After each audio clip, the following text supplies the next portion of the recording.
Hi hello every, welcome to my channel Srishti tutorial for maths. ನಾನು ಇವತ್ತು cells, their structures and organelles ಅನ್ನೋದಕ್ಕೆ ಸಂಬಂಧಪಟ್ಟ ಹಾಗೆ ಬಯಾಲಜಿನಲ್ಲಿ ಟಾಪ್ 50 ಮಲ್ಟಿಪಲ್ ಚಾಯ್ಸ್ ಕ್ವಶನ್ಸ್ನ ಡಿಸ್ಕಷನ್ ಮಾಡ್ತಾ ಇದ್ದೀನಿ. ನಿಮಗೆ HSTR, GPSTR ಮತ್ತು ಇದೇ ರೀತಿ ಹಲವಾರು ಕಾಂಪಿಟೇಟಿವ್ ಎಕ್ಸಾಮ್ಸ್ಗಳಲ್ಲಿ ಈ ಒಂದು ಬಯಾಲಜಿಗೆ ಸಂಬಂಧಪಟ್ಟ ಹಾಗೆ ಸೆಲ್ಸು, ದೇರ್ ಸ್ಟ್ರಕ್ಚರ್ಸ್ ಆ್ಯಂಡ್ ಆರ್ಗನಿಲ್ಸ್ ಪಾಠಕ್ಕೆ ವಿಷಯಕ್ಕೆ ಸಂಬಂಧಪಟ್ಟಂತಹ ಪ್ರಶ್ನೆಗಳು ಬರ್ತವೆ. ಸೊ ಆ ಪ್ರಶ್ನೆಗಳು ಯಾವ ರೀತಿ ಇರ್ತವೆ ಅನ್ನೋದಕ್ಕೆ ಸಂಬಂಧಪಟ್ಟ ಹಾಗೆ ಸುಮಾರು 50 ಮಲ್ಟಿಪಲ್ ಚಾಯ್ಸ್ ಕ್ವಶನ್ಸನ್ನು ಈ ಒಂದು ವಿಡಿಯೋದಲ್ಲಿ ನಿಮ್ಮ ಜೊತೆ ಡಿಸ್ಕಷನ್ ಮಾಡ್ತಾ ಇದ್ದೀನಿ. ಸೊ ದಯವಿಟ್ಟು ನಮ್ಮ ಚಾನಲ್ ಸಬ್ಸ್ಕ್ರೈಬ್ ಮಾಡಿ ಅಂತ ಹೇಳ್ತಾ ಬನ್ನಿ ಕ್ಲಾಸ್ ಶುರು ಮಾಡೋಣ. ಸೊ ಸೆಲ್ಸ್ ಅಂತ ಹೇಳಿದ್ರೆ ಸಾಮಾನ್ಯವಾಗಿ ಈ ಪ್ರಶ್ನೆ ಇರುತ್ತೆ, ಹೂ ಡಿಸ್ಕವರ್ಡ್ ದ ಸೆಲ್ ಅಂತೇಳಿ. ಅಂದರೆ ಜೀವಕೋಶವನ್ನು ಕಂಡುಹಿಡಿದವರು ಯಾರು? ಸೊ ತಮಗೆಲ್ಲರಿಗೂ ಕೂಡ ಗೊತ್ತಿರ್ತಕ್ಕಂಥದ್ದು ಆಪ್ಷನ್ ಬಿ ನಲ್ಲಿ ಇರ್ತಕ್ಕಂಥ ಉತ್ತರವನ್ನು ನೀವು ಆಯ್ಕೆ ಮಾಡಬೇಕಾಗತ್ತೆ. ರಾಬರ್ಟ್ ಹುಕ್ ಅಂತಕ್ಕಂಥ ಸೈಂಟಿಸ್ಟು ಈ ಒಂದು ಜೀವಕೋಶವನ್ನು ಕಂಡುಹಿಡಿದ್ರು 1665ರಲ್ಲಿ. So the cell was first discovered and named by Robert Hooke in 1665. ಆ ಒಂದು ಜೀವಕೋಶವನ್ನು ಕಂಡುಹಿಡಿದು ಅದಕ್ಕೆ ಜೀವಕೋಶ ಅಂತಕ್ಕಂಥ ಹೆಸರನ್ನು ಇಟ್ಟಿರ್ತಕ್ಕಂಥದ್ದು ಕೂಡ ಇದೇ ಒಬ್ಬ ಸೈಂಟಿಸ್ಟು. ಇನ್ನು ಎರಡನೇ ಪ್ರಶ್ನೆ, the structural and functional unit of life is. So ಇದು ಅಷ್ಟೇ, ಜೀವಿಯ ರಚನಾತ್ಮಕ ಮತ್ತು ಕಾರ್ಯಾತ್ಮಕ ಘಟಕ ಯಾವುದು ಅನ್ನೋದನ್ನು ಕ್ವಶನ್ ಕೇಳಿದರೆ, ಸೊ ಜೀವಿಯ ರಚನಾತ್ಮಕ ಮತ್ತು ಕಾರ್ಯಾತ್ಮಕ ಘಟಕವನ್ನೇ ಜೀವಕೋಶ ಅಂತ ಕರಿತೀವಿ ನಾವು. ಹಾಗಾಗಿ ನೀವು ಆಪ್ಷನ್ ಸಿ ಅನ್ನು ಸರಿಯಾದ ಉತ್ತರ ಅಂತೇಳಿ ಆಯ್ಕೆ ಮಾಡಬೇಕಾಗತ್ತೆ, ಸೆಲ್. ಇನ್ನು which organelle is known as the power house of the cell. ಜೀವಕೋಶದ ಒಳಗಡೆ ಸೈಟೋಪ್ಲಾಸಮ್ನಲ್ಲಿ ಏನು ಆರ್ಗನಿಲ್ಸ್ ಇರ್ತವೆ, ಕಣದಂಗಗಳು, ಅದರಲ್ಲಿ ಮೈಟೋಕಾಂಡ್ರಿಯಾ ಅಂತಕ್ಕಂಥದ್ದು ಒಂದು ವಿಶೇಷವಾಗಿರ್ತಕ್ಕಂಥದ್ದು. ಯಾಕೆ ಅಂದರೆ ಜೀವಕೋಶಗಳಿಗೆ ಅಗತ್ಯವಾಗಿ ಬೇಕಾಗಿರುವಂತಹ ಶಕ್ತಿಯನ್ನು ಒದಗಿಸುವ ಕೆಲಸವನ್ನು ಮಾಡುತ್ತೆ. ಹಾಗಾಗಿ ನೀವು ಮೈಟೋಕಾಂಡ್ರಿಯಾವನ್ನು ಆನ್ಸರ್ ಅಂತೇಳಿ ಕನ್ಸಿಡರ್ ಮಾಡಬೇಕಾಗತ್ತೆ. ಓಕೆ, ಸೊ ನೋಡಿ ಇಲ್ಲಿ mitochondria is the main sites of energy production with in the cell ಅಂತೇಳಿ ಕರಿತೀವಿ ನಾವು. ಹಾಗಾಗಿ ನೀವು ಮೈಟೋಕಾಂಡ್ರಿಯಾ ಸರಿಯಾದ ಉತ್ತರ ಅಂತ ಹೇಳಿ ಹೇಳಬೇಕಾಗತ್ತೆ. Power house of the cell ಯಾವುದು ಅನ್ನೋ ಪ್ರಶ್ನೆಯನ್ನು ಕೇಳಿದಾಗ. ಇದಾದ ನಂತರದಲ್ಲಿ ಮುಂದಿನ ಪ್ರಶ್ನೆಯನ್ನು ನೋಡೋದಾದ್ರೆ, which organelle is called the suicide bag of the cell. ಅಂದರೆ ಸೂಸೈಡ್ ಬ್ಯಾಗ್ ಯಾವ ಒಂದು ಸೆಲ್ಗೆ ಕರಿತೀವಿ ಅಂತ. ಸೂಸೈಡ್ ಬ್ಯಾಗ್ ಅಂದರೆ ಇದನ್ನು ಆತ್ಮಹತ್ಯಾ ಸಂಚಿ ಅಂತ ಹೇಳಿ ಕೂಡ ಕರಿತೀವಿ. ಸೊ ಜೀವಕೋಶದ ಒಳಗಡೆ ಇರುವ ಕಣದಂಗಗಳಲ್ಲಿ ಆತ್ಮಹತ್ಯಾ ಸಂಚಿಯ ರೂಪದಲ್ಲಿ ಕಾರ್ಯವನ್ನು ನಿರ್ವಹಣೆ ಮಾಡ್ತಕ್ಕಂಥದ್ದು ಯಾವುದಪ್ಪ ಅಂತ ಹೇಳಿದ್ರೆ ಆಪ್ಷನ್ ಡಿ ಅಲ್ಲಿ ಇರ್ತಕ್ಕಂಥ ಆನ್ಸರು ಲೈಸೋಸೋಮ್ ಅಂತಕ್ಕಂಥ ಆರ್ಗನಿಲ್ನ ನೀವು ಎಕ್ಸಾಂಪಲ್ ಆಗಿ ಹೇಳ್ತೀರಾ. So option D right answer. ಇನ್ನು 5ನೇ question, plant cells differ from animal cells in having ಅಂತ ಕೊಟ್ಟಿದ್ದಾರೆ. ಅಂದರೆ ಪ್ರಾಣಿ ಮತ್ತು ಸಸ್ಯ ಜೀವಕೋಶಗಳ ನಡುವೆ ಡಿಫ್ರೆನ್ಸನ್ನು ಯಾವುದಕ್ಕೆ ಹೇಳ್ತೀವಿ, ಯಾವ್ಯಾವ ಡಿಫ್ರೆನ್ಸಸ್ ಇರ್ತವೆ, ಯಾವ ರೀತಿಯ ಡಿಫ್ರೆನ್ಸ್ ಇರುತ್ತೆ ಅನ್ನೋದಕ್ಕೆ ಸಂಬಂಧಪಟ್ಟಾಗೆ ಕೆಳಗಡೆ ಆಪ್ಷನ್ಗಳನ್ನು ಕೊಟ್ಟಿದ್ದಾರೆ. Cell wall, chloroplast, large central vacuole ಅಂತೇಳಿ ಎಲ್ಲವೂ ಕೂಡ ಇವೆರಡರ ಮಧ್ಯೆ ಡಿಫ್ರೆನ್ಸನ್ನು ಉಂಟು ಮಾಡುತ್ತೆ. ಹಾಗಾಗಿ ನೀವು all of the above. Okay, next ಪ್ರಶ್ನೆ ಬಂದ್ಬಿಟ್ಟು, the jelly like substance present between the cell membrane and the nucleus ಅಂತ ಕೊಟ್ಟಿದ್ದಾರೆ. ಅಂದರೆ ಸೆಲ್ ಮೆಂಬ್ರೇನ್ ಮತ್ತು ನ್ಯೂಕ್ಲಿಯಸ್ನ ಮಧ್ಯೆ ಇರುವ ಜೆಲ್ಲಿ ಲೈಕ್ ಸ್ಟ್ರಕ್ಚರ್ನ ನಾವೇನಂತ ಕರಿತೀವಿ ಅಂದರೆ ಫ್ಲೂಯಿಡ್ ರೂಪದಲ್ಲಿರುವಂಥ ಅಂಶ ಯಾವುದಪ್ಪ ಅಂತ ಹೇಳಿದ್ರೆ ಅದು ದಟ್ ಈಸ್ ಕಾಲ್ಡ್ ಸೈಟೋಪ್ಲಾಸಮ್. ಹಾಗಾಗಿ ನೀವು ಈ ಒಂದು ಕೊಟ್ಟಿರುವ ಪ್ರಶ್ನೆಗೆ 4 ಆಪ್ಷನ್ಗಳಲ್ಲಿ ಸೈಟೋಪ್ಲಾಸಮ್ ಆಪ್ಷನ್ ಎ ನಲ್ಲಿರ್ತಕ್ಕಂಥದ್ದು that is the right answer ಅಂತೇಳಿ ನೀವು ಸುಲಭವಾಗಿ ಹೇಳಬಹುದು. ಓಕೆನಾ. ಇದಾದ ನಂತರದಲ್ಲಿ ನೆಕ್ಸ್ಟ್ ಪ್ರಶ್ನೆ, which organelle is responsible for protein synthesis. ಅಂದರೆ ಜೀವಕೋಶದ ಒಳಗಡೆ ಇರುವ ಯಾವ ಕಣದಂಗ ಪ್ರೋಟೀನ್ ಸಿಂಥಸೈಸ್ ಮಾಡುತ್ತೆ. ಸೊ ಪ್ರೋಟೀನನ್ನು ಸಿಂಥಸೈಸ್ ಮಾಡುವಂಥ ಆರ್ಗನಿಲ್ ಯಾವುದಪ್ಪ ಅಂತಕ್ಕಂಥದ್ದನ್ನು ನೀವು ಕೊಟ್ಟಿರುವ 4 ಆಪ್ಷನ್ಗಳಲ್ಲಿ ನೋಡಿದಾಗ ಆಪ್ಷನ್ ಬಿ ಅಲ್ಲಿ ಇರ್ತಕ್ಕಂಥ ಉತ್ತರವನ್ನು ನೀವು ಆಯ್ಕೆ ಮಾಡ್ತೀರಾ, ರೈಬೋಸೋಮ್. ನೆಕ್ಸ್ಟ್ ಪ್ರಶ್ನೆ, the site of photosynthesis in the plant cell. ಸಸ್ಯ ಜೀವಕೋಶದ ಒಳಗಡೆ ದ್ವಿತೀಯ ಸಂಶ್ಲೇಷಣೆ ಕ್ರಿಯೆಯನ್ನು ನಡೆಸ್ತಕ್ಕಂಥ ಒಂದು ಕ್ರಿಯೆ ಎಲ್ಲಿ ನಡೀತದೆ, ಯಾವ ಕಣದಂಗದಲ್ಲಿ ನಡೀತದೆ? That is very simple, chloroplast ಅಂತಕ್ಕಂಥ ಒಂದು ಆರ್ಗನಿಲ್ಲು ಸಸ್ಯ ಜೀವಕೋಶದ ಒಳಗಡೆ ಪ್ರೆಸೆಂಟ್ ಇರುತ್ತೆ. That is the answer. Okay, ಇನ್ನು DNA is mainly found in. DNA ಜೀವಕೋಶದ ಒಳಗಡೆ ಎಲ್ಲಿ ಕಂಡು ಬರುತ್ತೆ? DNA ಎಲ್ಲಿರುತ್ತೆ? ಕ್ರೋಮೋಸೋಮ್ಸ್ನ ಒಳಗಡೆ ಇರುತ್ತೆ. So chromosomes ಎಲ್ಲಿರ್ತವೆ? ನ್ಯೂಕ್ಲಿಯಸ್ನ ಒಳಗಡೆ ಇರ್ತವೆ. So that DNA is mainly found in nucleus ಅಂತೇಳಿ ನೀವು ಆನ್ಸರ್ ಬರೀಬೇಕಾಗತ್ತೆ. That is the option A right answer. ಇದಾದ ನಂತರದಲ್ಲಿ ಮುಂದಿನ ಪ್ರಶ್ನೆಯನ್ನು ನೀವು ನೋಡೋದಾದ್ರೆ, which of the following is not found in prokaryotic cell. Prokaryotic cell ಅಲ್ಲಿ ಕೆಳಗಿನ ಯಾವುದು ಆಬ್ಸೆಂಟ್ ಇರುತ್ತೆ ಅಂತೇಳಿ, ಅಂದ್ರೆ ಕಂಡು ಬರುವುದಿಲ್ಲ. ಸೊ ಪ್ರೋಕ್ಯಾರಿಯೋಟಿಕ್ ಸೆಲ್ಸ್ ಅಂತ ಹೇಳಿದಾಗ ನೀವು ಆಸ್ ಯೂಸ್ವಲ್ ಆಗಿ ಏನು ಹೇಳ್ತೀರಿ ಅಂತ ಹೇಳಿದ್ರೆ ಅದು ಒಂದು ನ್ಯೂಕ್ಲಿಯಸ್ಗೆ ಏನಾಗಿರುತ್ತೆ, ಮೆಂಬ್ರೇನ್ ಅನ್ನ ಹೊಂದಿರೋದಿಲ್ಲ ಅಂತ ಕರಿತೀವಿ ನಾವು. ಅಂದ್ರೆ ಮೆಂಬ್ರೇನ್ ಇಲ್ಲದೆ ಇರ್ತಕ್ಕಂಥ ಒಂದು ನ್ಯೂಕ್ಲಿಯಸ್ ಆಗಿರುತ್ತೆ ಅಂತೇಳಿ, ಅಥವಾ ಅದು ಎಕ್ಸಾಕ್ಟ್ ಆಗಿ ಪರ್ಟಿಕ್ಯುಲರ್ ಶೇಪ್ ಇರೋದಿಲ್ಲ ಅಂತೇಳಿ. ಹಾಗಾಗಿ ನೀವು ನ್ಯೂಕ್ಲಿಯಸ್ ಅನ್ನ ಆನ್ಸರ್ ಅಂತೇಳಿ ಕನ್ಸಿಡರ್ ಮಾಡಬೇಕು. ಇನ್ನು the function of the cell wall ಅಂತ ಕೊಟ್ಟಿದ್ದಾರೆ. ಸೆಲ್ ವಾಲಿನ ಫಂಕ್ಷನ್ ಏನು? Providing shape and protection, protein synthesis, energy production, storage of food. Actual ಆಗಿ ಸೆಲ್ ವಾಲು ಜೀವಕೋಶದ ಹೊರ ಪದರ ಆಗಿರೋದ್ರಿಂದ ಇದರ ಮೇನ್ ಕೆಲಸನೇ providing shape and protection. So option A right answer. Next question, which organelle is responsible for packaging and transport of proteins ಅಂತ ಕರಿತೀವಿ. ಅಂದ್ರೆ packaging and transport of proteins ಅನ್ನ ಮಾಡ್ತಕ್ಕಂಥದ್ದು ಯಾವುದಪ್ಪ ಅಂತ ಹೇಳಿದ್ರೆ, ಇಲ್ಲಿ ಕೆಳಗಡೆ ಕೊಟ್ಟಿರುವ 4 ಆಪ್ಷನ್ಗಳಲ್ಲಿ ಈ ಒಂದು ಕೆಲಸವನ್ನು ನಿರ್ವಹಣೆ ಮಾಡ್ತಕ್ಕಂಥದ್ದು ಗಾಲ್ಗಿ ಅಪಾರಟಸ್.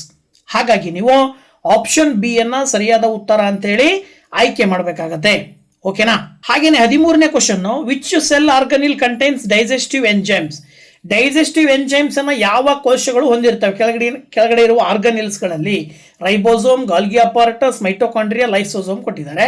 ಕೊಟ್ಟಿರುವ 4 ಆಪ್ಷನ್ಗಳಲ್ಲಿ ಡೈಜೆಸ್ಟಿವ್ ಎಂಜೈಮ್ಸ್ ಪ್ರೆಸೆಂಟ್ ಆಗಿರುವಂತದ್ದು ಲೈಸೋಸೋಮ್ಗಳಲ್ಲಿ. ಅಂದ್ರೆ ಆಪ್ಷನ್ ಡಿ ಅನ್ನ ನೀವು ಸರಿಯಾದ ಉತ್ತರ ಅಂತ ಹೇಳಿ ಆಯ್ಕೆ ಮಾಡಬೇಕಾಗತ್ತೆ. ಹಾಗೆ 14th question, the double membrane bound organelle is. 2 ಮೆಂಬ್ರೇನ್ಗಳನ್ನ, 2 ಪೊರೆಗಳನ್ನ ಒಳಗೊಂಡಂತ ಒಂದು ಆರ್ಗನಿಲ್ ಯಾವುದು? ಕಣದಂಗ. 2 ಪೊರೆಗಳನ್ನ ಹೊಂದಿರುವಂತ ಕಣದಂಗ ಮೈಟೋಕಾಂಡ್ರಿಯಾ ಆಗಿರುತ್ತೆ. ಹಾಗಾಗಿ ನೀವು ಆಪ್ಷನ್ ಬಿ ಅನ್ನ ಸರಿಯಾದ ಉತ್ತರ ಅಂತ ಹೇಳಿ ಈ ಒಂದು ಪ್ರಶ್ನೆಗೆ ಆಯ್ಕೆ ಮಾಡಬೇಕಾಗತ್ತೆ. That is option B, mitochondria ಸರಿಯಾದ ಉತ್ತರ. ಹಾಗೇನೆ which of the following is a semi permeable structure. ಕೆಳಗಡೆಗಳಲ್ಲಿ ಸೆಮಿ ಪರ್ಮಿಯಬಲ್ ಸ್ಟ್ರಕ್ಚರ್ನ ಯಾವ್ದು ಹೊಂದಿರುತ್ತೆ ಗೊತ್ತಲ್ಲ? ಸೆಮಿ ಪರ್ಮಿಯಬಲ್ ಅಂತ ಹೇಳಿದ್ರೆ ಎನರ್ಜಿನ ಎಕ್ಸಿಟ್ ಅಂಡ್ ಎಂಟ್ರಿ ಪ್ರೊಸೀಜರ್ನಲ್ಲಿ ಏನು ಅರ್ಧ ಭಾಗವಾಗಿ ಎಂಟ್ರಿ ಅಂಡ್ ಎಕ್ಸಿಟ್ ಪ್ರೋಸೆಸ್ ಅನ್ನು ನಡೆಸ್ತಕ್ಕಂಥದ್ದು. ಸೊ ಅದನ್ನು ಒಳಗೊಂಡಿರ್ತಕ್ಕಂಥದ್ದು ಯಾವುದಪ್ಪ? ಕೆಳಗಡೆ ಕೊಟ್ಟಿರುವ ಆಪ್ಷನ್ಗಳಲ್ಲಿ ಸೆಲ್ ಮೆಂಬ್ರೇನಿಗೆ ಆ ಒಂದು ರಚನೆ ಇರುತ್ತೆ. ಇನ್ನು 16ನೇ question, the functional segments of DNA are called. DNA ಅಂದ್ರೆ DNA ಫಂಕ್ಷನಲ್ ಸೆಗ್ಮೆಂಟ್ ಅನ್ನು ನಾವೇನಂತ ಕರಿತೀವಿ ನೋಡಿ? ಜೀನ್ಸ್ ಅಂತ ಕೊಟ್ಟಿದ್ದಾರೆ, ಕ್ರೋಮೋಸೋಮ್ಸ್ ಕೊಟ್ಟಿದ್ದಾರೆ, ರೈಬೋಸೋಮ್ಸ್ ಕೊಟ್ಟಿದ್ದಾರೆ, ಸೆಂಟ್ರಿಯೋಲ್ಸ್ ಕೊಟ್ಟಿದ್ದಾರೆ. ಕೊಟ್ಟಿರುವ 4 ಆಪ್ಷನ್ಗಳಲ್ಲಿ ಫಂಕ್ಷನಲ್ ಸೆಗ್ಮೆಂಟ್ಸ್ ಆಫ್ DNA ಅಂತ ಹೇಳಿದ್ರೆ ಯಾವುದು? ಜೀನ್ಸ್. ಅದರ ಒಳಗಡೆ ಜೀನ್ಸ್ ಇರ್ತವೆ ಅಂತೇಳಿ ಹೇಳ್ತೀರಿ ನೀವು. ಹಾಗಾಗಿ ನೀವು ಜೀನ್ಸ್ ಅಂತಕ್ಕಂಥದ್ದು ಆಪ್ಷನ್ ಎ ಅನ್ನು ನೀವು ಸರಿಯಾದ ಉತ್ತರ ಅಂತೇಳಿ ಆಯ್ಕೆ ಮಾಡಬೇಕಾಗತ್ತೆ. ಇದಾದ ನಂತರದಲ್ಲಿ process of cell division in somatic cells is called ಅಂತ ಕೊಟ್ಟಿದ್ದಾರೆ. ಸೊಮ್ಯಾಟಿಕ್ ಸೆಲ್ಸ್ಗಳಲ್ಲಿ ಸೆಲ್ ಡಿವಿಷನ್ ಪ್ರೋಸೆಸ್ ಏನು ನಡೀತದೆ ಅದಕ್ಕೆ ಏನು ಹೆಸರು ಅಂತೇಳಿ. ಸೊ ಸೊಮ್ಯಾಟಿಕ್ ಸೆಲ್ಸ್ಗಳಲ್ಲಿ ನಡೆಯುವಂತಹ ಸೆಲ್ ಡಿವಿಷನ್ ಪ್ರೋಸೆಸ್ ಅನ್ನ ನಾವೇನಂತ ಕರಿತೀವಿ ಅಂತ ಹೇಳಿದ್ರೆ ಮೈಟೋಸಿಸ್ ಅಂತ ಕರಿತೀವಿ. ಸೊ ಹಾಗಾಗಿ ನೀವು ಆಪ್ಷನ್ ಬಿ ಅನ್ನ ಸರಿಯಾದ ಉತ್ತರ ಅಂತ ಕರಿಬೇಕಾಗತ್ತೆ. Mitosis is the right answer. ಇದಾದ ನಂತರದಲ್ಲಿ ಮುಂದಿನ ಪ್ರಶ್ನೆಯನ್ನು ನೀವು ನೋಡೋದಾದ್ರೆ, the green pigment in chloroplast. ಕ್ಲೋರೋಪ್ಲಾಸ್ಟ್ಗಳಲ್ಲಿ ಗ್ರೀನ್ ಅಂತ ಕಲರಿಂಗ್ ಪಿಗ್ಮೆಂಟ್ ಇರುತ್ತೆ. ಇದರಿಂದಾಗಿನೇ ಸಸ್ಯಗಳ ಎಲೆಗಳು ಹಸಿರು ಬಣ್ಣವನ್ನು ಹೊಂದಿರ್ತವೆ. ಸೊ ಸಸ್ಯಗಳ ಎಲೆಗಳಲ್ಲಿ ಹಸಿರು ಬಣ್ಣಕ್ಕೆ ಕಾರಣವಾಗಿರುವ ಪಿಗ್ಮೆಂಟ್, ಗ್ರೀನ್ ಪಿಗ್ಮೆಂಟು ಕ್ಲೋರೋಪ್ಲಾಸ್ಟ್ ಅಲ್ಲಿ ಇರುತ್ತಲ್ವ, ಅದರ ಹೆಸರು ಏನು ಅಂತ ಕೇಳಿರೋದ್ರಿಂದಾಗಿ ಅದರ ಹೆಸರು ಕ್ಲೋರೋಫಿಲ್ ಅಂತ ಹೇಳಿ ನೀವು ಆಪ್ಷನ್ ಸಿ ನಲ್ಲಿ ಇರ್ತಕ್ಕಂಥ ಉತ್ತರವನ್ನು ಇದಕ್ಕೆ ಆಯ್ಕೆ ಮಾಡಬೇಕಾಗತ್ತೆ. That is option C, chlorophyll. ಹಾಗೆ next question, the largest cell in the human body. ಮನುಷ್ಯನ ದೇಹದಲ್ಲಿ ಅತ್ಯಂತ ದೊಡ್ಡ ಸೆಲ್ ಯಾವುದು ಅಂತ ಕೇಳಿದ್ದಾರೆ. ನರ್ವ್ ಸೆಲ್, ಓವ್ಯೂಮ್, RBC ಮತ್ತೆ ಪ್ಲೇಟ್ಲೆಟ್ಸ್ ಅಂತ ಹೇಳಿ ಕೊಟ್ಟಿದ್ದಾರೆ. ಸೊ ಕೊಟ್ಟಿರುವ 4 ಆಪ್ಷನ್ಗಳಲ್ಲಿ ಲಾರ್ಜೆಸ್ಟ್ ಸೆಲ್ ಯಾವುದಪ್ಪ ಅಂತ ಹೇಳಿದ್ರೆ ಅದು ಓವ್ಯೂಮ್, ಆಪ್ಷನ್ ಬಿ ಅನ್ನ ನೀವು ಸರಿಯಾದ ಉತ್ತರ ಅಂತೇಳಿ ಆಯ್ಕೆ ಮಾಡಬೇಕಾಗತ್ತೆ. ನೆಕ್ಸ್ಟ್ ಕ್ವಶನ್ ಬಂದ್ಬಿಟ್ಟು, the smallest cell in the human body ಅಂತ ಕೊಟ್ಟಿದ್ದಾರೆ. ಹ್ಯೂಮನ್ ಬಾಡಿನಲ್ಲಿ ಅತ್ಯಂತ ಚಿಕ್ಕ ಸೆಲ್ ಯಾವುದು ಅಂತ ಹೇಳಿದ್ರೆ that is sperm. Okay, largest cell ovum, smallest cell ಮೆನ್ನಲ್ಲಿರ್ತಕ್ಕಂಥದ್ದು ಸ್ಪರ್ಮ್ ಅನ್ನು ನಾವು ಸ್ಮಾಲೆಸ್ಟ್ ಸೆಲ್ ಅಂತ ಕರಿತೀವಿ. ಸೊ ಹಾಗಾಗಿ ನೀವು ಸ್ಮಾಲೆಸ್ಟ್ ಸೆಲ್ಲು ಸ್ಪರ್ಮ್ ಅಂತಕ್ಕಂಥದ್ದನ್ನು ನೀವು ಆಯ್ಕೆ ಮಾಡಬೇಕಾಗತ್ತೆ. ಆಪ್ಷನ್ ಎ ನಲ್ಲಿರ್ತಕ್ಕಂಥ ಉತ್ತರ ಸರಿಯಾಗಿರ್ತಕ್ಕಂಥದ್ದು ಸ್ಪರ್ಮ್. ಇದಾದ ನಂತರದಲ್ಲಿ ಮುಂದಿನ ಪ್ರಶ್ನೆಯನ್ನು ನಾವು ನೋಡೋದಾದ್ರೆ, the fluid inside the nucleus is called. ನ್ಯೂಕ್ಲಿಯಸ್ನ ಒಳಗಡೆ ಇರುವ ಫ್ಲೂಯಿಡ್ ಏನಂತ ಕರಿತೀವಿ ನೋಡಿ. ನ್ಯೂಕ್ಲಿಯಸ್ನ ಹೊರಭಾಗದಲ್ಲಿರುವ ಫ್ಲೂಯಿಡ್ ಅನ್ನು ಸೈಟೋಪ್ಲಾಸಮ್ ಅಂತ ಕರಿತೀವಿ. ಹಾಗೆ ನ್ಯೂಕ್ಲಿಯಸ್ ಒಳಗಡೆ ಇರುವ ಫ್ಲೂಯಿಡ್ಗೆ ನ್ಯೂಕ್ಲಿಯೋಪ್ಲಾಸಮ್ ಅಂತ ಹೇಳಿ ಕರಿತೀವಿ. That is the answer. Option B nucleoplasm ಅಂತ ಕೊಟ್ಟಿದ್ದಾರೆ. ಸೊ ನೀವು ನ್ಯೂಕ್ಲಿಯೋಪ್ಲಾಸಮ್ ಆಪ್ಷನ್ ಬಿ ಅನ್ನು ಸೆಲೆಕ್ಟ್ ಮಾಡಬೇಕಾಗತ್ತೆ ಆನ್ಸರ್ ಅಂತೇಳಿ. ಹಾಗೆ 22nd ಕ್ವಶನ್ ಬಂದ್ಬಿಟ್ಟು which of the following is not a function of the vacuole. ವ್ಯಾಕ್ಯೂಲಿನ ಕೆಲಸ ಅಲ್ಲ ಅಂತಕ್ಕಂಥದ್ದು ಯಾವುದು ಇವುಗಳಲ್ಲಿ? ಒಂದು ಸ್ಟೋರೇಜು, ಇನ್ನೊಂದು ವೇಸ್ಟ್ ಡಿಸ್ಪೋಸಲ್ಲು, ಆಮೇಲೆ ಫೋಟೋಸಿಂಥಸಿಸ್ಸು, ಇನ್ನೊಂದು ಮೇಂಟೈನಿಂಗ್ ಟರ್ಗರ್ ಪಿ ಆರ್ ಅಂತ ಹೇಳಿ ಕರೀತಾರೆ ಅವರು. ಸೊ ಕೊಟ್ಟಿರುವ 4 ಆಪ್ಷನ್ಗಳಲ್ಲಿ ಈ ಒಂದು ವ್ಯಾಕ್ಯೂಲಿನ ಫಂಕ್ಷನ್ ಯಾವುದು, ಅಲ್ಲದೆ ಇರೋದು ಯಾವುದು ಅಂತಕ್ಕಂಥದ್ದನ್ನು ಕೊಡೋದಾದ್ರೆ ಇಲ್ಲಿ ವ್ಯಾಕ್ಯೂಲ್ನ ಒಂದು ಕೆಲಸ ಯಾವುದಲ್ಲ ಅಂದರೆ ಫೋಟೋಸಿಂಥಸಿಸ್ ಅನ್ನ ಕ್ಲೋರೋಪ್ಲಾಸ್ಟ್ ಮಾಡುತ್ತೆ. ಸೊ ಫೋಟೋಸಿಂಥಸಿಸ್ ಇಲ್ಲಿ ಸೆಲೆಕ್ಟ್ ಮಾಡಬೇಕು. ಇನ್ನು the process by which cell take in liquid from the surrounding environment ಅಂತ ಕೊಟ್ಟಿದ್ದಾರೆ. ಅಂದರೆ ಲಿಕ್ವಿಡ್ ಅನ್ನ ಸರೌಂಡಿಂಗ್ ಇಂದ ತನ್ನ ಒಳಗಡೆ ತಗೊಳ್ಳುವಂಥ ಪ್ರೋಸೆಸ್ಗೆ ಏನಂತ ಕರಿತೀವಿ? ಗೊತ್ತಾಯ್ತಲ್ಲ. ಇದನ್ನು ನಾವು ಆಕ್ಚುಯಲ್ ಆಗಿ ವಾತಾವರಣದಲ್ಲಿರುವಂತಹ ದ್ರವ ರೂಪದ ಅಂಶವನ್ನ ಜೀವಕೋಶದ ಒಳಗಡೆ ತಗೊಳ್ಳುವ ಪ್ರೋಸೆಸ್ ಅನ್ನು ನಾವು ಸೈಟ್ಸ್ ಅಂತ ಕರಿತೀವಿ. ಹಾಗಾಗಿ ನೀವು ಆಪ್ಷನ್ ಬಿ ಅನ್ನು ಆಯ್ಕೆ ಮಾಡಬೇಕು. ಇನ್ನು 4ನೇ question, which organelle is responsible for cellular respiration. Cellular respiration process ಅನ್ನು ನಡೆಸ್ತಕ್ಕಂಥದ್ದು ಯಾವುದು? ಯಾವ ಆರ್ಗನಿಸಮ್ನಲ್ಲಿ ನಡೀತದೆ? ಸೊ ಸೆಲ್ಯುಲಾರ್ ರೆಸ್ಪಿರೇಷನ್ ಪ್ರೋಸೆಸ್ ನಡೆಸ್ತಾ ಇದೆ ಅಂತ ಹೇಳಿದ್ರೆ ಅದರ ಅರ್ಥ ಏನು? ಆಕ್ಸಿಜನ್ ಅನ್ನ ರಿಸೀವ್ ಮಾಡಿಕೊಂಡು ಕಾರ್ಬನ್ ಡೈಆಕ್ಸೈಡ್ ಅನ್ನ ರಿಲೀಸ್ ಮಾಡುವಂತಹ ಪ್ರೋಸೆಸ್ಸು. ಈ ಪ್ರೋಸೆಸ್ ಅನ್ನು ನಡೆಸಲಿಕ್ಕೆ ಜೀವಕೋಶಗಳ ಒಳಗಡೆ ಇರುವ ಕಣದಂಗಗಳಲ್ಲಿ ಪ್ರಮುಖವಾಗಿರುವಂತಹದ್ದು ಮೈಟೋಕಾಂಡ್ರಿಯಾ ಕೆಲಸವನ್ನ ಮಾಡುತ್ತೆ. ಆಪ್ಷನ್ ಬಿ ಅನ್ನು ಆಯ್ಕೆ ಮಾಡಬೇಕು. ಇನ್ನ the outer most layer of animal cells, very simple. Animal ಸೆಲ್ಲಿನ ಔಟರ್ ಮೋಸ್ಟ್ ಲೇಯರ್ ಅನ್ನು ನೀವು ಏನಂತ ಕರಿತೀರಿ? Cell membrane. ಸೊ ನೀವು ಆಪ್ಷನ್ ಸಿ ಅನ್ನು ಆಯ್ಕೆ ಮಾಡಬೇಕಾಗತ್ತೆ. ಸೆಲ್ ಮೆಂಬ್ರೇನ್ ಅಂತಕ್ಕಂಥ ಆನ್ಸರ್ ಅನ್ನ ಬರೀತೀರಾ. ಓಕೆನಾ? ಸೊ ಇದಾದ ನಂತರದಲ್ಲಿ the main function of ribosomes ಅಂತ ಕೊಟ್ಟಿದ್ದಾರೆ. ರೈಬೋಸೋಮ್ಸಿನ ಪ್ರಮುಖ ಕೆಲಸ ಏನು? ಒಂದು protein ಸಿಂಥಸಿಸ್ಸು, lipid ಸಿಂಥಸಿಸ್ಸು, DNA replication, energy production. ಇವು 4ರಲ್ಲಿ ರೈಬೋಸೋಮ್ಸ್ನ ಪ್ರಮುಖವಾದ ಕೆಲಸನೇ ಪ್ರೋಟೀನ್ ಸಿಂಥಸೈಸ್ ಮಾಡ್ತಕ್ಕಂಥದ್ದು. ಹಾಗಾಗಿ ನೀವು ಆಪ್ಷನ್ ಎನ ಪ್ರೋಟೀನ್ ಸಿಂಥಸಿಸ್ ಅನ್ನ ಈ ಒಂದು ರೈಬೋಸೋಮಿನ ಫಂಕ್ಷನ್ ಅಂತೇಳಿ ಸೆಲೆಕ್ಟ್ ಮಾಡ್ತೀರಾ. ಹಾಗೆ which of the following is present in plant cells but absent in animal cell. ಅಂದ್ರೆ ಪ್ಲಾಂಟ್ ಸೆಲ್ ಅಲ್ಲಿ ಪ್ರೆಸೆಂಟ್ ಆಗಿದ್ದು ಅನಿಮಲ್ ಸೆಲ್ ಅಲ್ಲಿ ಅಬ್ಸೆಂಟ್ ಆಗಿರುವಂತಹದ್ದು ಯಾವುದು ಅಂತ ಕೊಟ್ಟಿದ್ದಾರೆ. ಸೊ ಪ್ಲಾಂಟ್ ಸೆಲ್ ಅಲ್ಲಿ ಪ್ರೆಸೆಂಟ್ ಆಗಿದ್ದು ಅನಿಮಲ್ ಸೆಲ್ ಅಲ್ಲಿ ಅಬ್ಸೆಂಟ್ ಆಗಿರ್ತಕ್ಕಂಥದ್ದು cell wall. So cell Vaalu ಸಸ್ಯ ಜೀವಕೋಶಗಳಲ್ಲಿರುತ್ತೆ, ಪ್ರಾಣಿ ಜೀವಕೋಶಗಳಲ್ಲಿ ಇರಲ್ಲ. ಹಾಗಾಗಿ ನೀವು ಆಪ್ಷನ್ ಸಿ ಅನ್ನ ನೀವು ಉತ್ತರ ಅಂತೇಳಿ ಆಯ್ಕೆ ಮಾಡಬೇಕಾಗತ್ತೆ ಈ ಒಂದು ಪ್ರಶ್ನೆಗೆ. ಓಕೆನಾ? ಇದಾದ ನಂತರದಲ್ಲಿ ಮುಂದಿನ ಪ್ರಶ್ನೆಯನ್ನು ನೀವು ನೋಡೋದಾದ್ರೆ the organelle responsible for detoxification of harmful substances ಅಂತ ಕೊಟ್ಟಿದ್ದಾರೆ. ಡಿಟಾಕ್ಸಿಫಿಕೇಶನ್ ಆಫ್ ಹಾರ್ಮ್ಫುಲ್ ಸಬ್ಸ್ಟೆನ್ಸಸ್ ಅನ್ನ ಯಾವ ಒಂದು ಆರ್ಗನಿಲ್ಲು ಮಾಡುತ್ತೆ ಅಂತೇಳಿ ಗೊತ್ತಾಯ್ತಲ್ಲ. ಅಂದ್ರೆ ಹಾರ್ಮ್ಫುಲ್ ಸಬ್ಸ್ಟೆನ್ಸಸ್ ಅನ್ನ ತಿಂದಾಕ್ತಕ್ಕಂಥದ್ದು ಯಾವುದು? ಕೆಳಗಿನ ಆಪ್ಷನ್ಗಳಲ್ಲಿ ಈ ಒಂದು ಕೆಲಸವನ್ನು ನಿರ್ವಹಣೆ ಮಾಡ್ತಕ್ಕಂಥದ್ದು ಸ್ಮೂತ್ ಎಂಡೋಪ್ಲಾಸ್ಮಿಕ್ ರೆಟಿಕ್ಯುಲಮ್. ಹಾಗಾಗಿ ನೀವು ಎಂಡೋಪ್ಲಾಸ್ಮಿಕ್ ರೆಟಿಕ್ಯುಲಮ್ ಅನ್ನು ಆಯ್ಕೆ ಮಾಡಬೇಕಾಗತ್ತೆ. ಇದಾದ ನಂತರ which of the following is not A part of endo membrane system. ಕೆಳಗಿನ ಯಾವ ಒಂದು ಯಾವ ಪಾರ್ಟಲ್ಲಿ ಎಂಡೋ ಮೆಂಬ್ರೇನ್ ಸಿಸ್ಟಮ್ ನಡೆಯುವುದಿಲ್ಲ? ಸೊ ಎಂಡೋ ಮೆಂಬ್ರೇನ್ ಸಿಸ್ಟಮ್ ನಡೆದೇ ಇರುವಂಥ ಪಾರ್ಟ್ ಯಾವುದು? ಕೆಳಗಡೆ 4 ಆರ್ಗನಿಲ್ಸ್ ಅನ್ನು ಕೊಟ್ಟಿದ್ದಾರೆ. ಈ ಕೊಟ್ಟಿರುವ 4 ಆರ್ಗನಿಲ್ಸ್ಗಳಲ್ಲಿ ಈ ಪ್ರೋಸೆಸ್ ನಡೆದೇ ಇರತಕ್ಕಂಥದ್ದು ಮೈಟೋಕಾಂಡ್ರಿಯಾದಲ್ಲಿ. ಹಾಗಾಗಿ ನೀವು ಮೈಟೋಕಾಂಡ್ರಿಯಾವನ್ನು ಸರಿಯಾದ ಉತ್ತರ ಅಂತೇಳಿ ಆಯ್ಕೆ ಮಾಡಬೇಕಾಗತ್ತೆ. ಇದಾದ ನಂತರದಲ್ಲಿ the basic difference between prokaryotic and eukaryotic cells.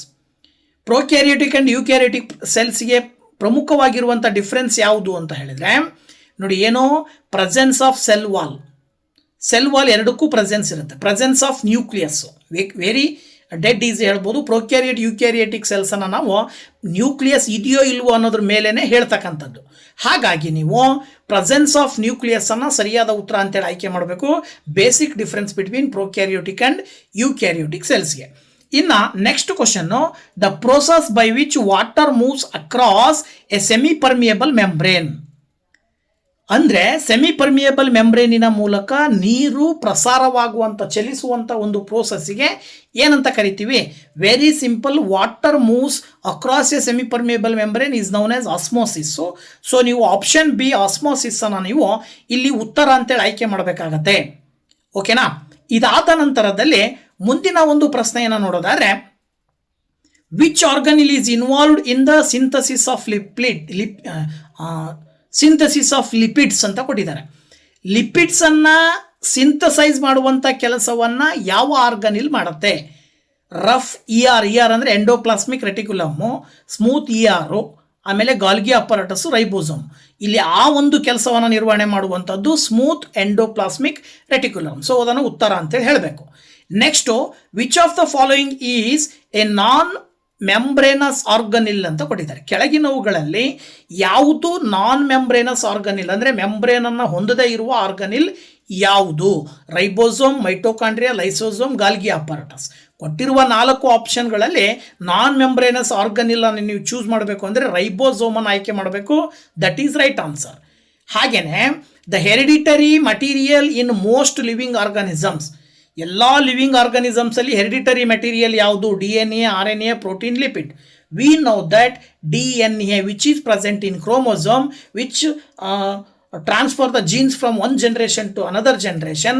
So that ಇಲ್ಲಿ ನೀವು ಹೆರಿಡಿಟರಿ ಮಟೀರಿಯಲ್ ಯಾವುದಪ್ಪ ಅಂದರೆ ಅದು DNA. ಆಪ್ಷನ್ ಎನ ನೀವು ಸರಿಯಾದ ಉತ್ತರ ಅಂಥೇಳಿ ಆಯ್ಕೆ ಮಾಡಬೇಕಾಗತ್ತೆ.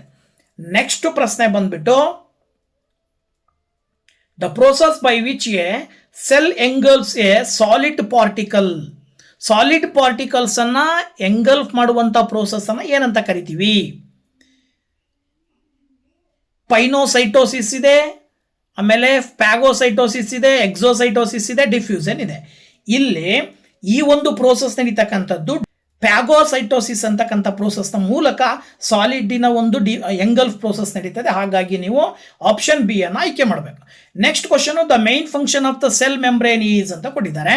ಸೆಲ್ ಮೆಂಬ್ರೇನಿನ ಪ್ರಮುಖವಾದ ಕೆಲಸ ಪ್ರೋಟೀನ್ ಸಿಂಥಸೈಸ್ ಮಾಡುತ್ತಾ? ಇಲ್ಲ. ಆಮೇಲೆ ಸೆಲೆಕ್ಟಿವ್ ಟ್ರಾನ್ಸ್ಪೋರ್ಟ್ ಮಾಡುತ್ತಾ? ಎಸ್. ಆಮೇಲೆ ಎನರ್ಜಿ ಪ್ರೊಡಕ್ಷನ್ ಮಾಡುತ್ತಾ? ಇಲ್ಲ. ಫೋಟೋಸಿಂಥಸಿಸ್ ಮಾಡುತ್ತಾ? ಇಲ್ಲ. ಸೊ ಸೆಲೆಕ್ಟಿವ್ ಟ್ರಾನ್ಸ್ಪೋರ್ಟ್ ಪ್ರೋಸೆಸ್ಸನ್ನು ನಡೆಸುತ್ತೆ ಈ ಒಂದು cell membrane. So option B ಸರಿಯಾದ ಉತ್ತರ. ಇದಾದ ನಂತರದಲ್ಲಿ ಮುಂದಿನ ಪ್ರಶ್ನೆಯನ್ನು ನೀವು ನೋಡೋದಾದ್ರೆ, which of the following is not a function of the Golgi apparatus. Golgi ಅಪಾರಟಸಿನ ಕೆಲಸ ಅಲ್ಲದೆ ಇರ್ತಕ್ಕಂಥದ್ದು ಯಾವುದು ಕೆಳಗಿನವುಗಳಲ್ಲಿ? Protein package, lipid synthesis, formation of lysosomes ಮತ್ತು ಸೆಕ್ರಿಷನ್. ಕೊಟ್ಟಿರುವ 4 ಆಪ್ಷನ್ಗಳಲ್ಲಿ ಕೆಲಸವನ್ನು ನಿರ್ವಹಿಸದೇ ಇರ್ತಕ್ಕಂಥದ್ದು ಇದರಲ್ಲಿ ಗಾಲ್ಗಿ ಅಪಾರಟಸ್ನ ಕೆಲಸ ಯಾವುದು ಅಲ್ಲಪ್ಪ ಅಂತ ನೋಡ್ತಾ ಆ ಒಂದು ಆಪ್ಷನ್ಗಳನ್ನು ನೋಡ್ತಾ ಹೋದರೆ ಲಿಪಿಡ್ ಸಿಂಥಸೈಸ್ ಮಾಡೋ ಕೆಲಸವನ್ನು ಮಾಡೋದಿಲ್ಲ. ಉಳಿದಂಥ ಎಲ್ಲ ಪ್ರೊಸೀಜರು ಈ ಗಾಲ್ಗಿ ಅಪಾರಟಸ್ನ ಒಳಗಡೆ ನಡೀತದೆ. ಇನ್ನು next question, the process of programmed cell death is called. ನೋಡಿ, ಸೆಲ್ಸನ್ನು ಡೆತ್ ಮಾಡುವಂಥ ಕೆಲಸ ಯಾವ ಒಂದು ಪ್ರೋಸೆಸ್ ಆಗಿರುತ್ತೆ? The process of programmed cell death is called ಅಂತ ಕೊಟ್ಟಿದ್ದಾರೆ. ಪ್ರೋಗ್ರಾಮ್ಡ್ ಸೆಲ್ ಡೆತ್ ಆಗ್ತಕ್ಕಂಥ ಕೆಲಸ ಈ ಒಂದು ಪ್ರೊಸೀಜರನ್ನು ನಾವು ಏನಂತ ಕರಿತೀವಿ? ಏನು? ಅಪಾಪ್ಟೋಸಿಸ್ ಅಂತ ಹೇಳ್ಬಿಟ್ಟು ಕರಿತೀವಿ. ಸೊ ಆಪ್ಷನ್ ಬಿ ಆಯ್ಕೆ ಮಾಡಬೇಕು. ಇನ್ನು the cell theory was proposed by. ಸೆಲ್ಲಿಗೆ ಸಂಬಂಧಪಟ್ಟಂಥ ಥಿಯರಿಯನ್ನು ಪ್ರಪೋಸ್ ಮಾಡಿರ್ತಕ್ಕಂಥದ್ದು ಯಾರು? ಕೆಳಗಡೆ 4 ಆಪ್ಷನ್ ಕೊಟ್ಟಿದ್ದಾರೆ. ಕೊಟ್ಟಿರುವ 4 ಆಪ್ಷನ್ಗಳಲ್ಲಿ ನೀವು ಆಪ್ಷನ್ ಎ ಸ್ಕೆಲಿಡನ್ ಆ್ಯಂಡ್ ಸ್ಕ್ವಾನ್ ಅಂಥೇಳಿ ಆನ್ಸರ್ನ ಆಯ್ಕೆ ಮಾಡಬೇಕಾಗತ್ತೆ. ಸೆಲ್ ಥಿಯರಿಯನ್ನು ಪ್ರಪೋಸ್ ಮಾಡಿರ್ತಕ್ಕಂಥದ್ದು ಇವರೇ, ಈ ಸೈಂಟಿಸ್ಟ್ಗಳೇ. ಹಾಗಾಗಿ ಆಪ್ಷನ್ ಎ ಸರಿಯಾದ ಉತ್ತರ ಅಂಥೇಳಿ ಹೇಳ್ತೀರಾ. ಹಾಗೆ 41ನೇ ಪ್ರಶ್ನೆಯನ್ನು ನೀವು ನೋಡೋದಾದರೆ, which of the following is not a function of the cytoskeleton. ಸೈಟೋಸ್ಕೆಲಿಟನಿನ ಕೆಲಸ ಅಲ್ಲ ಅಂತಕ್ಕಂಥದ್ದು ಕೆಳಗಿನವುಗಳಲ್ಲಿ ಯಾವುದು? Maintaining cell shape, cell movement, protein synthesis, organelle movement ಅಂತ ಕೊಟ್ಟಿದ್ದಾರೆ. ಇದು ಈ ಒಂದು ಸೈಟೋಸ್ಕೆಲಿಟನ್ನ ಒಳಗಡೆ ಕಾರ್ಯ ಈ 4ರಲ್ಲಿ ಇಲ್ಲದೆ ಇರುವಂಥದ್ದು ಯಾವುದಪ್ಪ ಅಂತ ಹೇಳಿದ್ರೆ ಆಪ್ಷನ್ ಬಿ ಪ್ರೋಟೀನ್ ಸಿಂಥಸಿಸ್ ನಡೆಯೋದಿಲ್ಲ. ಇದಾದ ನಂತರ the smallest living cell is ಅಂತ ಕೊಟ್ಟಿದ್ದಾರೆ. ಅತ್ಯಂತ ಸೂಕ್ಷ್ಮವಾಗಿರುವಂಥ ಚಿಕ್ಕದಾಗಿರುವಂಥ ಲಿವಿಂಗ್ ಸೆಲ್ ಯಾವುದು? ಮೈಕೋಪ್ಲಾಸ್ಮಾ, ಈಕಾಯಿಲ್, ಅಮೀಬಾ, ಆಮೇಲೆ ಪ್ಯಾರಾಮೀಸಿಯಂ ಅಂತ ಕೊಟ್ಟಿದ್ದಾರೆ. ಕೊಟ್ಟಿರುವಂಥ 4 ಆಪ್ಷನ್ಗಳಲ್ಲಿ ಆ ಒಂದು ವರ್ಡೇ ಹೇಳ್ತಾ ಇದೆ ಏನಂತೇಳಿ ಮೈಕೋಪ್ಲಾಸ್ಮಾ ಅಂತಕ್ಕಂಥದ್ದನ್ನು ನೀವು ಸೆಲೆಕ್ಟ್ ಮಾಡಬೇಕು. ಇದಾದ ನಂತರ the largest cell organelle in a plant cell, ಸಸ್ಯ ಜೀವಕೋಶದಲ್ಲಿರುವ ಅತ್ಯಂತ ದೊಡ್ಡ ಸೆಲ್ ಲಾರ್ಜೆಸ್ಟ್ ಆರ್ಗನಿಲ್ ಯಾವುದು? ಆ್ಯಕ್ಚುಯಲ್ ಆಗಿ ಲಾರ್ಜೆಸ್ಟ್ ಆರ್ಗನಿಲ್ ಬಂದ್ಬಿಟ್ಟು ವ್ಯಾಕ್ಯೂಲ್ ಆಗಿರುತ್ತೆ. ಸೊ ನೀವು ಆಪ್ಷನ್ ಬಿ ವ್ಯಾಕ್ಯೂಲನ್ನು ನೀವು ಆನ್ಸರ್ ಅಂತೇಳಿ ಕನ್ಸಿಡರ್ ಮಾಡಬೇಕಾಗತ್ತೆ. ಓಕೆ, 44ನೇ ಪ್ರಶ್ನೆಯನ್ನು ನೀವು ನೋಡೋದಾದರೆ the main function of chromosome, ಕ್ರೋಮೋಸೋಮಿನ ಪ್ರಮುಖ ಕೆಲಸ protein synthesis, carrying genetic information, energy production, waste removal. ಇವು 4ರಲ್ಲಿ ಕ್ಯಾರಿಂಗ್ ಜೆನೆಟಿಕ್ ಇನ್ಫಾರ್ಮೇಷನನ್ನು ಒಂದು ಜನರೇಷನಿಂದ ಇನ್ನೊಂದು ಜನರೇಷನ್ಗೆ ಟ್ರಾನ್ಸ್ಫರ್ ಮಾಡೋ ಕೆಲಸವನ್ನೇ ಕ್ರೋಮೋಸೋಮ್ಸ್ ಮಾಡ್ತವೆ. ಹಾಗಾಗಿ ನೀವು ಆಪ್ಷನ್ ಬಿ ಅನ್ನು ಕ್ರೋಮೋಸೋಮ್ಸ್ನ ಕೆಲಸ ಅಂತೇಳಿ ಆಯ್ಕೆ ಮಾಡಬೇಕು, ಕ್ಯಾರಿಂಗ್ ಜೆನೆಟಿಕ್ ಇನ್ಫಾರ್ಮೇಷನ್. ಹಾಗೆ 45th ಕ್ವಶನನ್ನು ನೀವು ಇಲ್ಲಿ ನೋಡೋದಾದರೆ which organelle is known as the cellular post office? ಕೆಳಗಿನವುಗಳಲ್ಲಿ ಯಾವ ಆರ್ಗನಿಲ್ಸನ್ನು ನೀವು ಸೆಲ್ಯುಲಾರ್ ಪೋಸ್ಟ್ ಆಫೀಸ್ ಅಂತ ಕರಿತೀರಾ? ಪೋಸ್ಟ್ ಆಫೀಸ್ ಅಂದರೆ ಏನು? ಅಂಶಗಳನ್ನು, ಮಿನರಲ್ಸ್ಗಳನ್ನು ಒಂದು ಕಡೆಯಿಂದ ಇನ್ನೊಂದು ಕಡೆಗೆ ಸರಬರಾಜು ಮಾಡುವಂಥ ಕೆಲಸ.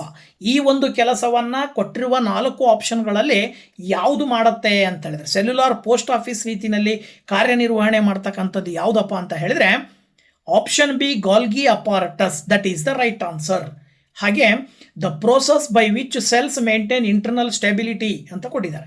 ಇಂಟರ್ನಲ್ ಸ್ಟೆಬಿಲಿಟಿಯನ್ನು ಮೇಂಟೈನ್ ಮಾಡುವಂಥ ಒಂದು ಜೀವಕೋಶದ ಕೆಲಸವನ್ನು, ಕಾರ್ಯವನ್ನು ನಾವು ಏನಂತ ಕರಿತೀವಿ?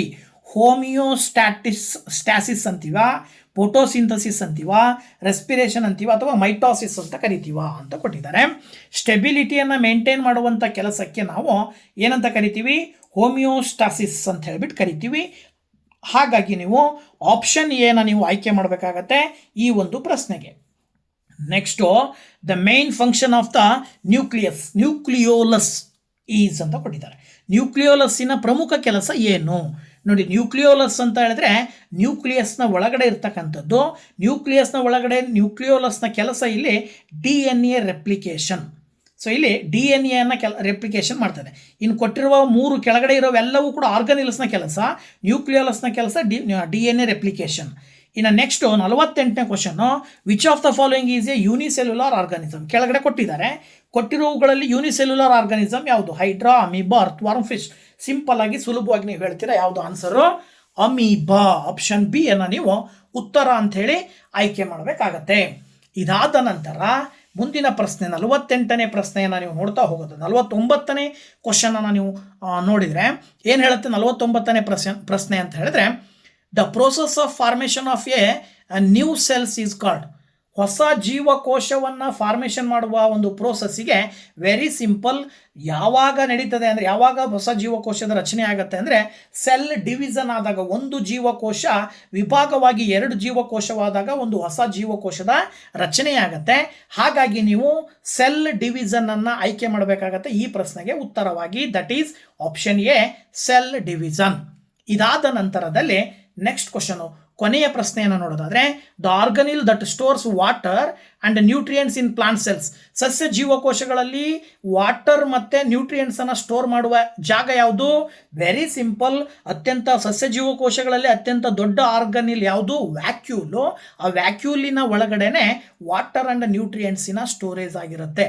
ಸೊ ವಾಟರ್ ಆ್ಯಂಡ್ ನ್ಯೂಟ್ರಿಯೆಂಟ್ಸನ್ನು ಸ್ಟೋರ್ ಮಾಡುವಂಥ ಆರ್ಗನಿಲ್ ಯಾವುದಪ್ಪ ಅಂದರೆ ಅದು ವ್ಯಾಕ್ಯೂಲ್. ಆಪ್ಷನ್ ಸಿ ಅನ್ನು ನೀವು ಸರಿಯಾದ ಉತ್ತರ ಅಂತೇಳಿ ಆಯ್ಕೆ ಮಾಡಬೇಕಾಗತ್ತೆ. Okay, so cell structures and the ಆರ್ಗನಿಲ್ಸ್ಗೆ ಸಂಬಂಧಪಟ್ಟಂಥ ಸುಮಾರು 50 ಇಂಪಾರ್ಟೆಂಟ್ ಪ್ರಶ್ನೆಗಳನ್ನು ಈ ಒಂದು ವಿಡಿಯೋದಲ್ಲಿ ನಿಮ್ಮ ಜೊತೆ ಹಂಚ್ಕೊಂಡಿದ್ದೀನಿ. ಸೊ ದಯವಿಟ್ಟು ವಿಡಿಯೋ ಇಷ್ಟ ಆದರೆ ಲೈಕ್ ಮಾಡಿ, ಶೇರ್ ಮಾಡಿ, ಹಾಗೆ ಕಮೆಂಟ್ ಮಾಡಿ ಅಂತ ಹೇಳ್ತಾ ಇದೇ ರೀತಿಯ ಕಂಟೆಂಟ್ನೊಂದಿಗೆ ಮತ್ತೊಂದು ವಿಡಿಯೋದಲ್ಲಿ ಬರ್ತೀನಿ. ಅಲ್ಲಿ ತನಕ ವೇಟ್ ಮಾಡ್ತಾ ಇರಿ. Once again thank you very much. Bye bye.